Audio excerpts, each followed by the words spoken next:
Okay, magandang araw mga budgets, no? So, andito tayo sa may bandang Terrelay, Canlubang. So, ayan. Meron tayong re-rescue dito na budgets Maxima C. Sabi ni customer, tumirik ito kahapon sa kalakasan ng ulan, no? So, nabasa ng ulan, so tumirik, hindi na umandar. So, ilang mekaniko na ang tumingin pero hindi napaandar yung unit, no? So, ayan yung Maxima C, no? Single spark plug.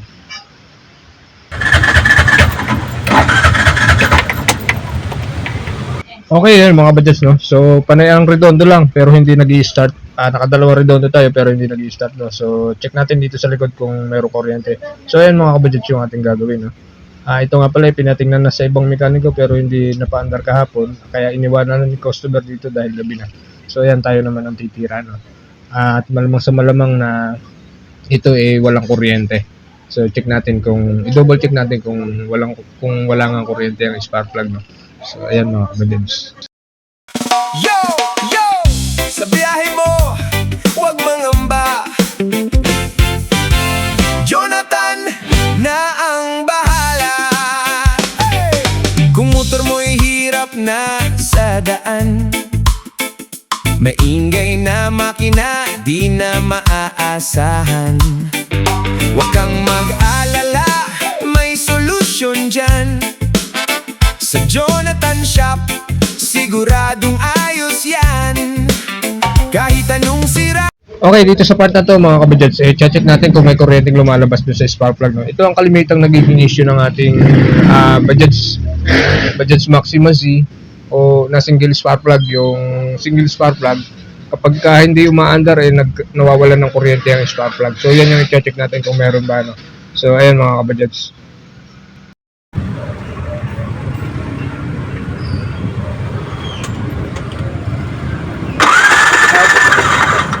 Okay na. Isa pa.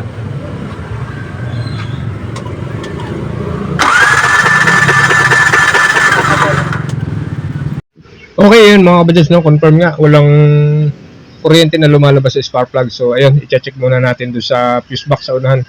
Baka may problema doon sa fuse, no? So check muna natin doon sa unahan mga kabadyads, so, para sigurado tayo. So ayan mga kabadyads yung problema natin na ngayon, no? Single spark plug, no, na bagong-bago pa ito. So halos ang tinakbo nito mamaya ipapakita ko sa inyo kung ilan lang ang mileage nito, no. So under warranty pa sana to, ang problema pinagalaw na niya sa ibang mekaniko kaya sigurado avoid ang warranty nito. Kaya gagalawin na rin natin para maiuwi lang ni customer dun sa Kalamba, no. So ayan mga kabadyads.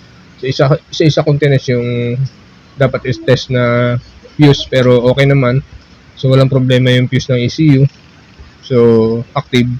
Tapos yung fuse para sa ating fuel pump at saka ignition coil. So ayan, walang problema nun. So ayan mga kabadyads, walang problema. Okay na okay pa siya, no. Tapos dito sa part ng kanyang fuse box pinagdugtong-dugtong na yung mga wire. So bagong-bago pa dinugtong-dugtong na lahat. So yan yung problema. Sigurado avoid ang warranty nito. So ayan mga kabadyads. Dito naman sa likod, itetest natin kung may voltage supply yung kanyang ignition coil, no? So meron naman yung socket ng ignition coil, meron namang voltage supply. So walang problema. So ayan yung ating gagawin ngayon. Bubuksan na natin yung ECU at titingnan natin kung anong problema doon sa kanyang ECU, no? Test muna natin dito sa injector dahil binalatan na tong pinaka-wire ng injector. So ayan, may voltage naman, so walang problema sa mga supply. Isa na ibig sabihin nito, andun sa ECU ang problema. Ito yung mga kalimitan nagiging problema ng mga single spark plug kapag nababasa ng ulan. Susto po, ito ang nangyayari. Nagko-corroded yung ECU at saka yung socket, no? So ayan mga kabadyads. Kaya naming gawin, mula makina hanggang preno't kadenang linis din. Sa Jonathan Motorcycle Repair Shop, ayos agad, walang palya, siguradong top. Repair at maintenance, swak sa budget mo. Balik sa kalsada, hataw ulit ang motor mo. Hoy! Change oil, tune-up, check-up ng makina, siguradong pulido, parang bago na. Okay, ito mga kabadyads, no? So hinugot na natin yung ECU.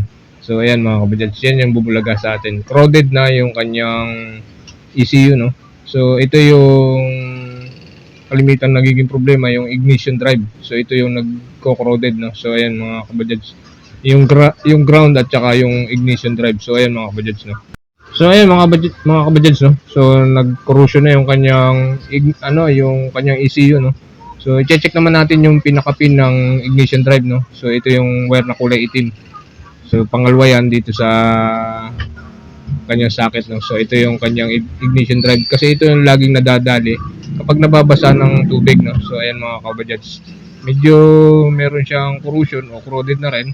So sa tingin ko naman gagana pa. Sana gumana pa para hindi magkaroon ng problema si customer dahil malamang sa malamang avoid na ang warranty nito dahil nagalaw na ng iba, no. So gagalawin na rin natin.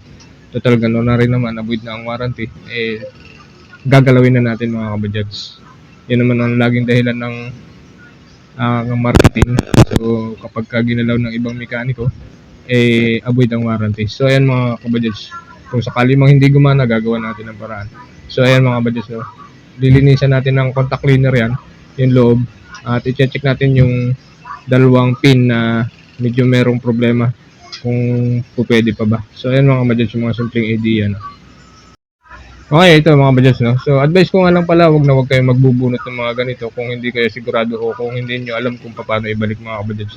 Dahil marami na ako nagiging kaso na ganito na dinadala dito sa shop, doon sa shop namin na nababaluktot ang mga pin dahil sa maling pagbabalik ng ECU, no? So ayan mga kabajads. Kaya kapag bubunutin to, wag nyong gagawin kapag hindi kayo sigurado sa pagbabalik. So ayan mga kabajads, no? Bilis ang serbisyo, walang sayang oras sa bawat galaw. Kalidad ang labas, trusted na serbisyo, maaasahan mo. Jonathan ang sagot sa problema ng motor mo. Sa Jonathan Motorcycle Repair Shop, ayos agad, walang palya, siguradong top. Repair at maintenance, swak sa budget mo. Balik sa kalsada, hataw ulit ang motor mo. Oh yeah! Kahit saan ka man mapunta, basta motor mo'y alaga. Jonathan. Okay, ito mga kabajads, no? So may guide naman ng pagbabalik ng pin yan, no? So ayan, mapapansin nyo meron top. So ayan mga kabajads, tapos yung hawak kong isa meron din top, dun dapat magkaharap yan, no? Tapos wag nyo masyadong ibabaon yung pinakalock ng pin. So ayan mga kabajads, no? Tapos lilinisan ulit natin yan ng contact cleaner bago natin ilagay yung ating ECU. So ayan mga kabajads, no? Ayan, contact cleaner yan, yan ang gagamitin nyo panlinis mga kabajads. Okay, ito mga kabajads, dito na tayo sa pagbabalik ng ECU, no? So ito yung ECU. Ayan, mapapansin nyo meron siyang guide top. So tapos dito sa ECU may top din yan. Hanapin yung top. Huwag niyong masyadong ilulubog yung ECU, no? So ayan, huwag niyong sasagad yung ECU. Ang maglulubog niyan talaga ay itong pinaka lock, no? So ayan, pag lock niyan, okay na yan mga kabajads. Para hindi mabaluktot yung mga pin, huwag niyong masyadong ilulubog yung pinaka ECU.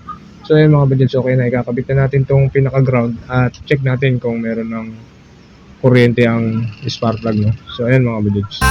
Nang kasama sa biyahe mong masaya. Sa Jonathan Motorcycle Repair Shop, subok na serbisyo, di ka mabibigo, boss. Okay, ito mga kabajads, no? Check natin kung may kuryente na lalabas, no?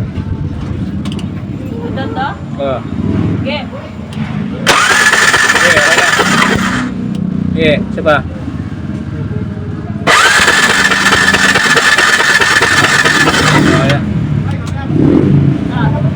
So ayun mga kabajads, no? Naglabas na ng kuryente ng spark plug. Malamang sa malamang, under na to mga kabajads. Repair at maintenance, siguradong astig. Sa Jonathan Shop, motor mo'y panalo palagi. Oh, yeah! Jonathan na yan, sa motor mo, siguradong maasahan.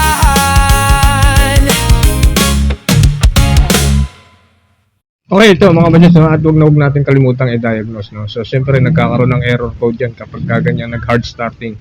So, malamang sa malamang crankshaft position ang lalabas dyan mga kabadyads. No? Check natin. So, ayan mga kabadyads, meron siyang 4 na error code. So, yan yung ating i-reset. No? So, ayan, fuel pump circuit, crankshaft position sensor. So, yun yung mga naging error code niya. No? So, i-reset natin yan, i-delete natin yan. Tapos, papaanda rin na natin yung unit. No? So, ayan mga kabadyads, buti na lang. Gumana pa yung ECU, no? So, nagkaroon pa siya ng kuryente. Kung hindi yun gumana, malamang sa malamang gastos customer dito. Dahil avoid na ang warranty na to, sigurado. So, ayan mga kabadyads.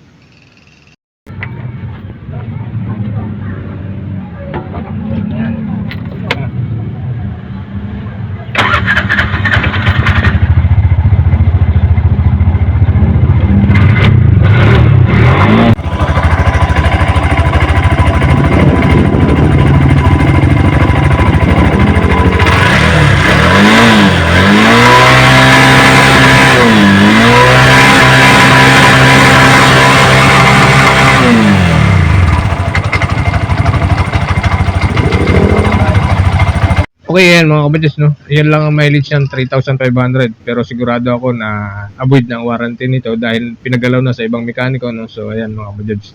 Ganun naman ang katwiran ng marketing. Kapag ginalaw ng ibang mekaniko, pagka under warranty pa, sigurado avoid. So, yun yung naging problema niya. Corroded ang kanyang ECU, no? Mga kabadyads. So, ayan mga kabadyads, so may idea na kayo. Yan ang mga nagiging issue ng single spark plug, no? So, hindi pwede sa mga bahaan, ulanan, at talaga naman tumitirik. So, yan yung problema. Halos bagong-bago pa itong unit na to, 3,500 km pa lang tinatakbo, ganito na nangyari. So, ayan mga kabadyads, yung ating simpleng video ngayon.